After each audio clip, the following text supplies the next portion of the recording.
You want to know who almost never gets what they want? It's people who cling, people who try really hard to hold on to other people. Have you ever done this? Oh boy. Clinging is trying to make things happen even when no one else really wants it. And it usually involves some other patterns like overworking, overgiving, trying to control other people through pressure or guilt or disapproval, things like that. And what do people who cling get for all of this? More money? No. Closer relationships? Quite the opposite. What they get is a constant feeling of disappointment and frustration.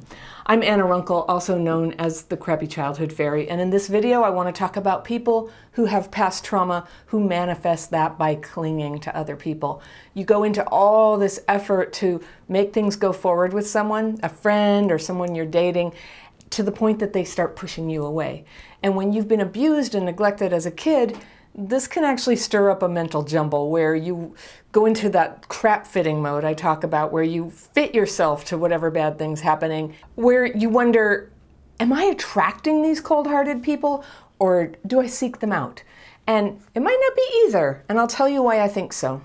Today I have 2 letters from people who are confused about whether they're clinging too much. See what you think. My first letter is from someone I'll call Allie, and she says, "Why do I keep attracting people who ghost me? Does it say more about me or them?" There's the question. "The last 2 guys that I've been speaking to have suddenly disappeared from me, no explanation." Well, they may appear for a bit and then come back and say, "Really sorry, I've been busy," or something, and then when I reply to that message, they disappear off again. This was the last message I sent to the guy I've been speaking to, and I was really eager to see this. I asked Allie for clarification about this, like, you know, what's actually happening. So here's her last message. She says this is after a while of them not responding to her messages. And her message was, "Are you okay? Do you still want to meet up at some point? Let me know if not, just so I know where you're at. Happy to talk about it as well, but if not, that's fine too." And Allie thanks me. Okay. Somehow, Allie, I think if you're watching this, just hearing your letter read out loud, I think I'm hoping, is kind of showing you, just kind of like pulling the veil off what's actually going on here. Because I hear you, you're confused about whether you're attracting people who are just ghosters, or if this says something more about you. And I'm going to say this says something more about you. I don't know anything about the guys that you're talking to. Like, maybe they are some sort of odd sort of person. But here's what I see you doing. And I think even an ordinary person with no ghosting tendencies could be put off by this kind of thing, where you say, they don't write you a bunch of times, right? And you say, "Are you okay?" And I'm going to go into this line by line of what you said, but they told you how they felt, where they're at, when they didn't reply to several messages, because you say, "This was the last message I sent to the guy I've been speaking to after a while of him not responding to my messages." So that's messages plural, like you sent a bunch of messages, no response, and then you're saying, "Are you okay?" I don't think you're wondering if he's okay. I think you know he's okay. I think when you say that you're doing something that a lot of us do, where we feel ashamed of actually what we're doing in sort of chasing somebody who's already given every sign that for whatever reason, they're not interested. They're like gone. They're gone already. They're not replying. You know he's okay, but saying, "Are you okay?" it's a way to try to like put a mask on and say, "No, you know, I'm not stalking you or anything. I'm just wondering if you're okay. I'm just concerned." So the first thing I'm going to do, Allie, is just suggest, like, don't do that. Don't do that. When you're dating, because you're a person with CPTSD, it's so important that you stay in honesty and stay in reality. All right? Getting ghosted, it's just bad luck sometimes. Sometimes it's going to happen. But this, you were saying this has been happening with several guys, and you keep attracting people that ghost you. This is another thing, attracting people. I hear this a lot from people who watch this channel, is they keep having this bad pattern in relationships, and they keep thinking the problem is that they're attracting people who do that. And I think, like, that's always possible, but if it's happening again and again and again, it's not that you're attracting them, it's that you are either causing them to, like, pushing them away. So that's why they're ghosting. They're not really any particular type. that you're pushing them away, or that they are very avoidant people and you are attracted to them. And there are a lot of reasons why people with CPTSD unconsciously sometimes are attracted to. But I think it's really important that we stop saying, oh, I attract narcissists, I attract people who ghost. That's not really the problem. It's never really the problem when it's a pattern. The problem is what we get attached to.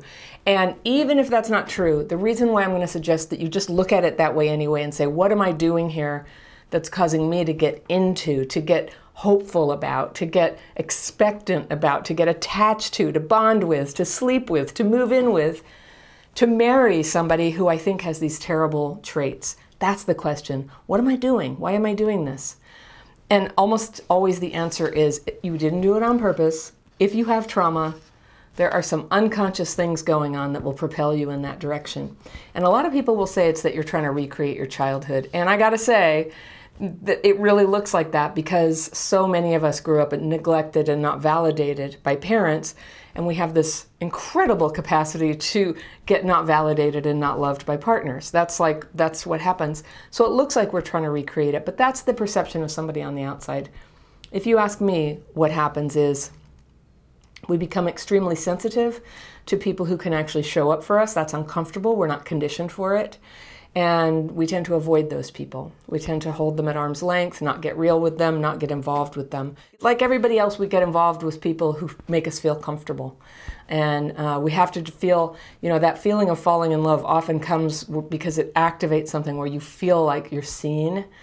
And what makes you feel seen sometimes is just winning over someone's attention for 5 seconds. Just like as if 5 seconds was going to do it. Have you heard the term breadcrumb relationship? Ali, what you're having here is not even breadcrumbs. In your message, you say, are you okay? Do you still want to meet up at some point? No, he doesn't. He's gone. And even if he said yes after ignoring several of your messages, don't meet up with him. I don't want you to want to meet up with somebody who treats you like that, because if they're treating you like that now, that's what they're going to treat you like. So that is some old part of you that is very, very accustomed to acting cheerful and trying to get your needs met out of something that's like not possibly going to do that. That's an old part of you. Use dating, use the flirting online to find out, let people show you, are you going to be there for me? Are you interested in me? Are you going to put a little effort into pursuing me? That's what you want to see from somebody you're dating. So when they're not replying to messages, yuck, you don't want that. That's like years of progressive heartache. It just goes on and on. You don't want that. So you say, are you okay? Do you still want to meet up at some point? Let me know if not, just so I know where you're at. So the reason he hasn't let you know, and all he's done is not reply, is because this is usually what it is. He doesn't want to hurt your feelings. He doesn't know how to say that to you. I'm not interested. And it could be, that he met somebody. It could be that there's a detail about you that just doesn't fit what he's looking for. But chances are, Ali, he got a little put off by this way that you would fit yourself to absolutely anything, that you're showing up kind of like chasing him, trying to get him to hang out with you when he's ignoring you. And what you do when you do that is you communicate to somebody that your self-esteem is not great, that your requirements of another person are not great. And that does say something about you to them. A healthy person doesn't want to see that. Maybe an unhealthy person does, because that's the kind of person you can exploit. They will put up with absolutely anything. You can be mean, you can neglect them, you can see a ton of people and lie to them, and they'll be around. I'm not saying you're like that, and I hope you never become like that. But that's what this road leads to when you're just like, hey, let me know, pretending like, oh, I just need some information, when the information is just right in your face. The guy is not responsive. A person who doesn't get back to you, they go off the list. Then you finish off the note by saying, happy to talk about it as well. Happy? Happy to what? Talk about how he doesn't want to see you? That's not happy. But if not, that's fine too. Fine, happy, fine. So what I see you doing there is you're trying to show him, I'm so agreeable, I'm cool, it doesn't matter. And I also see you're asking for information. You want him to say in words, like, what is this? And honestly, I think that it's not courageous of him to just disappear like that, but I assume he's young, and younger people are more prone to this. They don't know what to say, and it's no fun hurting somebody's feelings. So I wouldn't take it personally. This is somebody who doesn't, who can't show up and talk about what's going on, even when it's bad. That's a bad sign right there. He doesn't return your calls. He's not interested. And so what you text to somebody who does that is nothing. You don't text somebody who doesn't reply to you. If you sent one text and they don't reply, there's a tiny chance that it was lost or something.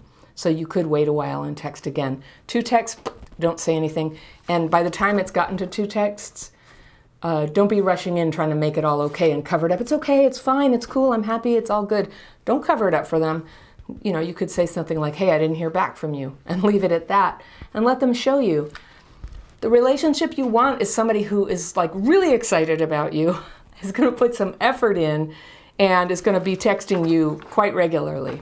And you're never going to have to wonder, and that is what it's like. You don't have to accept less than that. I encourage you not to.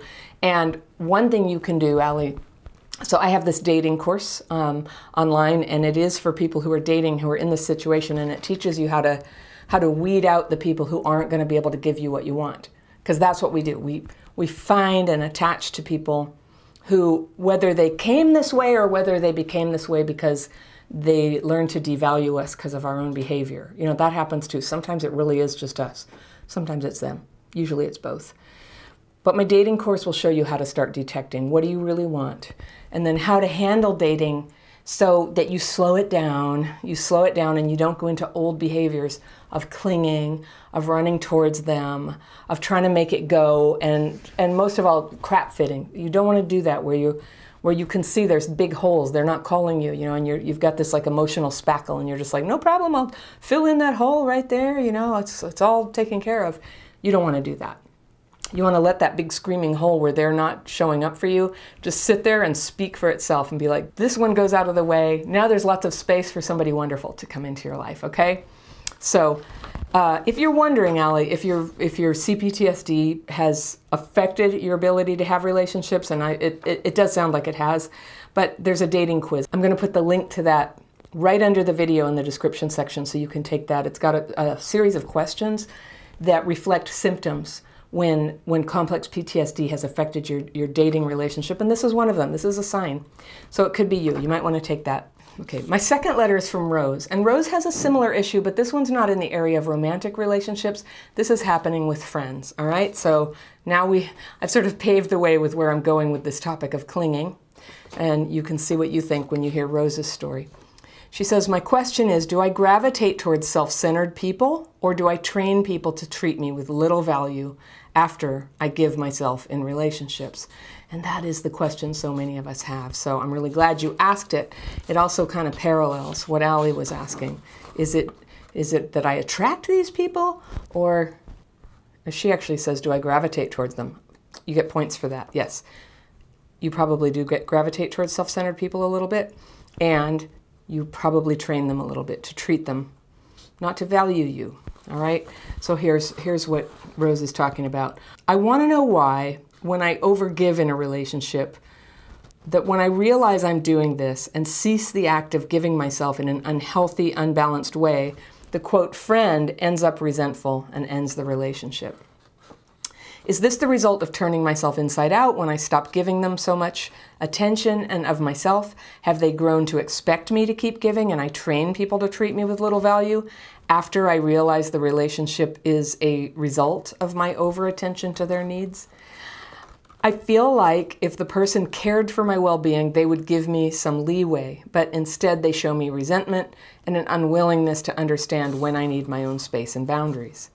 Oh, that's interesting. When you need your own space and boundaries. So they're putting a lot of demands on you. They're asking you for a lot of stuff after you've given a lot of yourself. Okay. So Rose says, I realize that my own people-pleasing reaction is a result of having a mother that rejected me and a father who was an alcoholic with a gambling addiction. Yes, that'll do it. A mother who rejected you, I could see would kind of plant the seeds in you of dancing around, trying to like make people like you. I relate a lot. I'm mainly concerned that when I meet people to be friends with, that I choose self-centered people as a result of trying to recreate the situation of a mother that never loved me and rejected me at 9 years old to start another family. Oh my gosh, to start another family. That's unusual with a mom. And a father who was incapable of taking care of himself financially or emotionally. Yeah, you're mainly concerned that when you meet people to be friends with, that you choose self-centered people. That's quite possible. That is quite possible. Your red flag detector may be kind of broken there, where self-centered people just sort of just look regular to you. And the thing is that stressful people, when they start, if they do sort of alarm you and you go, this isn't right how they're behaving, if you have underlying PTSD, it can cause your reasoning, every time you get triggered or alarmed by something, it can cause your reasoning to go down. So then you not only can't see it very well, but wishfully thinking, it's probably just me, and if it's just me, great, because then maybe I can have this friend. And it is so hard to find a good friend anyway, let alone having PTSD, let alone in this, pandemic time. It's hard to have a friend sometimes, and so you get all excited and you want it to work out. However, Rose, I don't think you're trying to recreate the situation of a mother. I think that it just gets patterned into you that you can tolerate somebody who doesn't care about you, who's giving you signals that they're not, interested in pursuing more of a friendship with you, that you can't see the signals. You got trained out of seeing that as a little kid, because that is how your spirit survived. When your mom was rejecting you, if your spirit had had to face that, it would have destroyed you, to be like, what? I must be worthless. So your good little spirit, it just fought, said, I'm not seeing that, I'm not hearing that. Somebody who doesn't care about me, I'm not seeing it. And so now we have this tendency, right? And it's got to go now. So now it's got to go. We have to wake up. We got to see what's going on. So Rose says, since the pandemic hit, I had befriended a neighbor and I gave her gifts and food and, more importantly, my time and attention. Okay, good. Sounds positive. I began to feel her disregard for my needs in the way that she treated me. I began to realize that I would feel bad about myself after spending time with the neighbor. I know this is all my fault, and I should have made boundaries. I just enjoyed having a friend my age to laugh with, but the friendship had grown too painful for me to continue my effort. All right, so if I understand you, because it's not quite direct here, and the way that you're not able to quite name it directly says to me that there's still maybe a little fog for you around this, like it's really painful to look at directly, but that you made a friend, then you were giving gifts and food and maybe over-giving, you mentioned that earlier, and they started to pull back.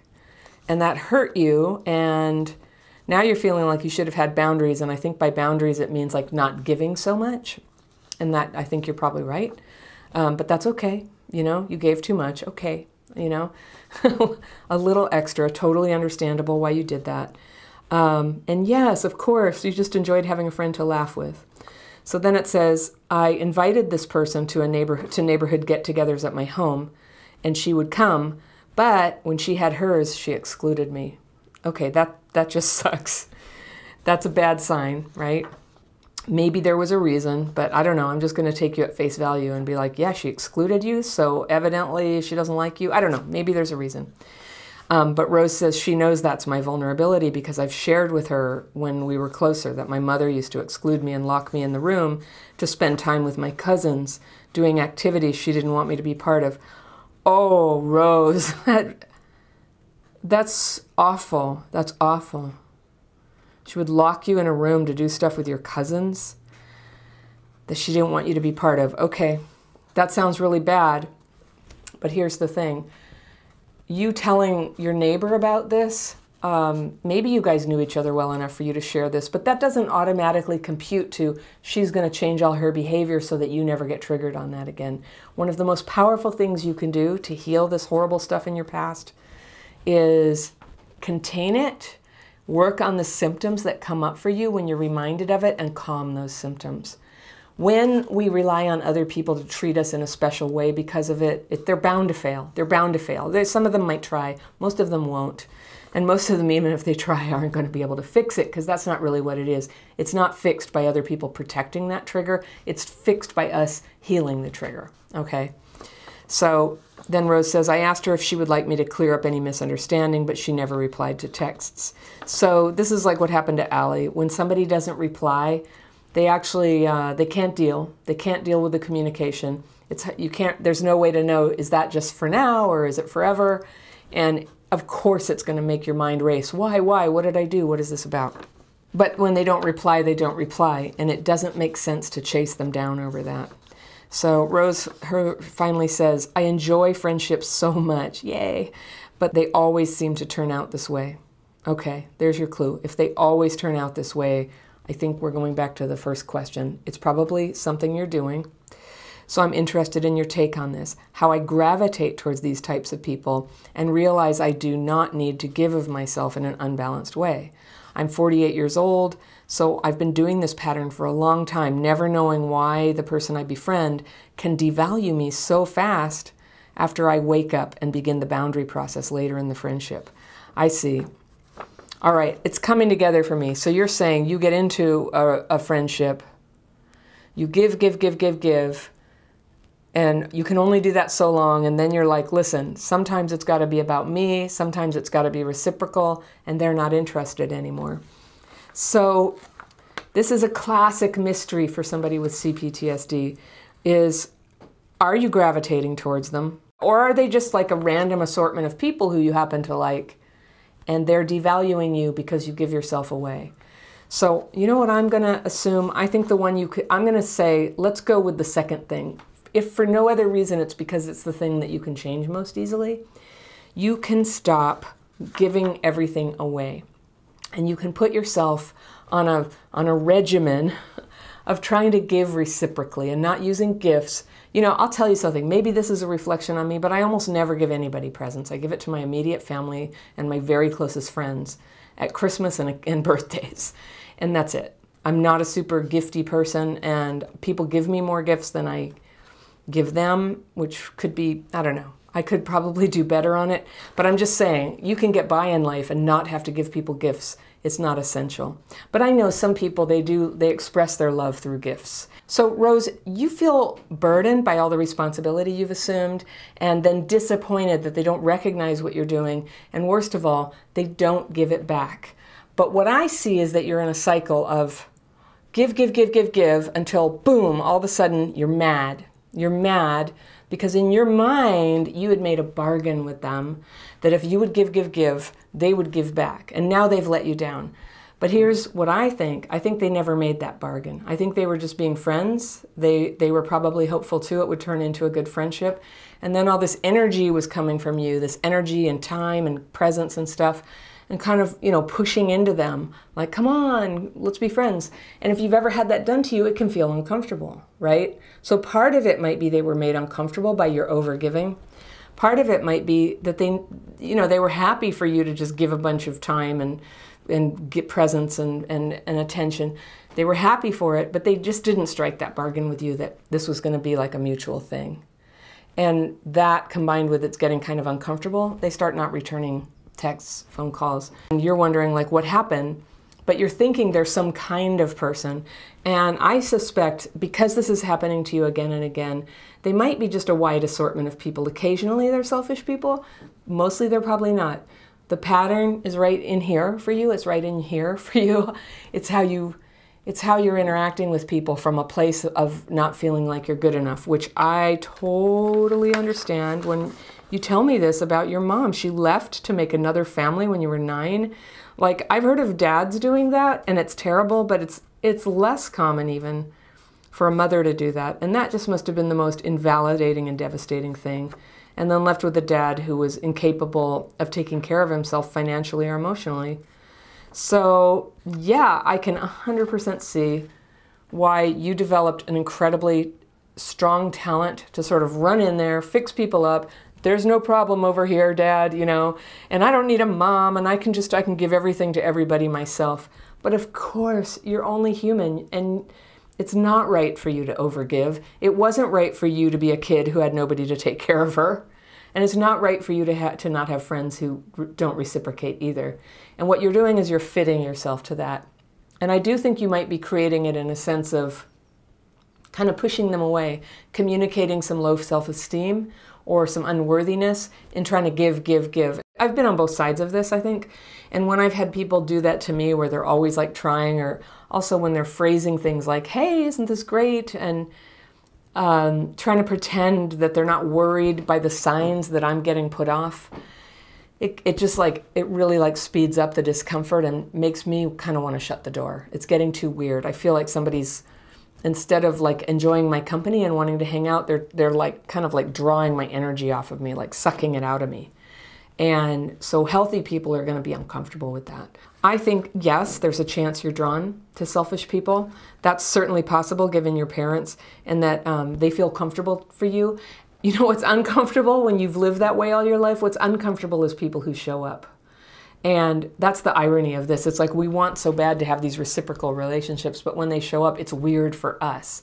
What we know how to deal with is to be rejected and neglected. And I'll tell you why that's like this incredibly safe place for us in a weird, sick way, is because we feel really kind of like uncomfortable when we have to be responsible for a relationship, or when we have to show up and let people in and be real about how things are. You get so used to putting up this fake version of yourself, you know? Hey, it's great. No, I would love to do all your chores, really. It's a fake thing. Of course you get mad in the end. I think when you say that you're setting boundaries and they don't like the boundaries, I think what they don't like is that what you're saying, what's coming out of your mouth at that point is full of the energy of resentment. You're resentful.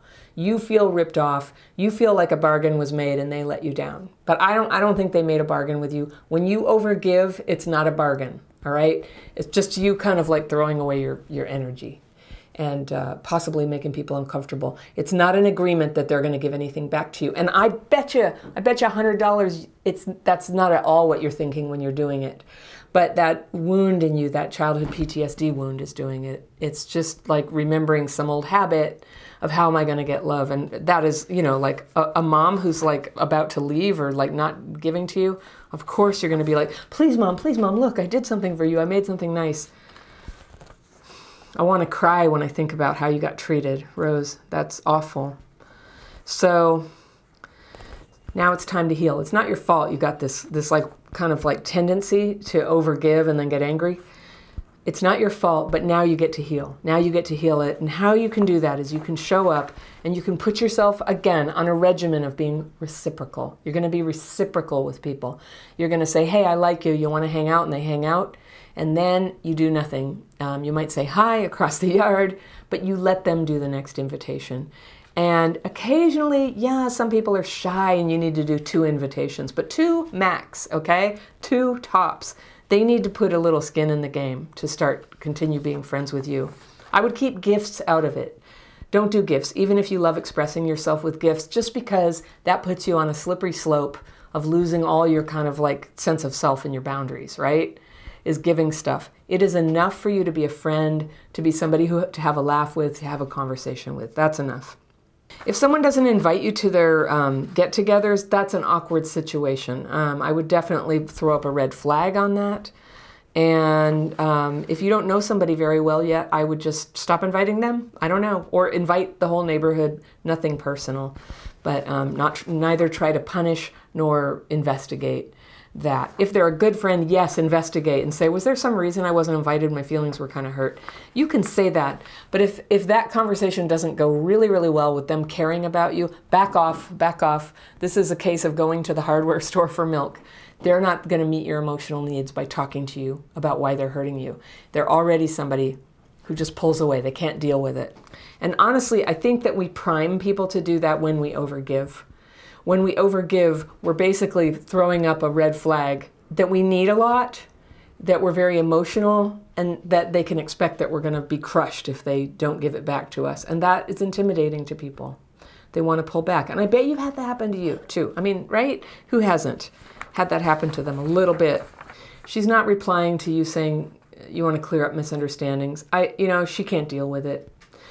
A lot of people, they don't have the emotional dexterity and the communication chops to be able to have those hard conversations of saying, yes, I've decided I don't want to be friends anymore. And here's why. Because this, and this about you. Nobody wants to have that conversation. And honestly, Rose, most of us don't want to hear it either. Maybe some feedback would be good, but I think with neighbors, because the chance of it being hurtful and explosive is there, and they would be right there all the time and you would see them, just let it go. Just let it go. No revenge like success. Just move on. Continue in your pursuit of making good friends in the neighborhood and outside of the neighborhood, and learn to be reciprocal and no gifts. You know what I think might help, Rose? I have a quiz. I'm going to put it right underneath the video here. I have the dating quiz for Allie. For you, I'm going to suggest the connection quiz, and it's a bunch of questions about how CPTSD could have affected your ability to connect with other people. And that's what, you're showing classic signs. You're showing classic signs, and that just means you're normal. You're showing normal symptoms of somebody who was neglected and hurt when they were a kid. That's what it is. And you can heal this, but it's going to take some consciousness. You can take that quiz. There's a course that I released recently about that you can also look at. By the way, everybody watching, if you're into this topic and you're learning about trauma, please do me a favor and subscribe. It totally helps the channel, and that way you're going to get a notification every time a new video comes out. And for you, Rose, and for everybody watching who's interested in how to refine your technique of being close to people when it got damaged by trauma during childhood, I'm going to point you to this video right here. This is where I go a little deeper into the topic. Right up here is a video from YouTube. Their algorithm always suggests what would be right for you. You can decide which one's best. And I will see you very, very soon.